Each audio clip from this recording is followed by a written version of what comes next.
সাধারণ বিজ্ঞান ও প্রযুক্তি বিশ্ববিদ্যালয়ের গুচ্ছ ভর্তি পরীক্ষার গুরুত্বপূর্ণ দুটি এজেন্ডা নিয়ে সভায় বসতে যাচ্ছেন উপাচার্যরা।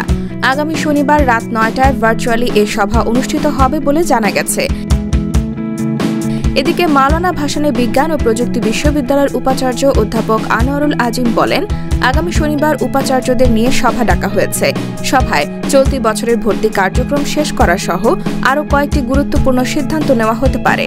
সভার এজেন্ডা সম্পর্কে জানতে চাইলে তিনি আরও বলেন, সভায় অনেকগুলো এজেন্ডা রয়েছে, তবে মোটা দাগে বলতে গেলে আগামী বছরের গুচ্ছ ভর্তি পরীক্ষা নিয়ে আলোচনা করা হবে।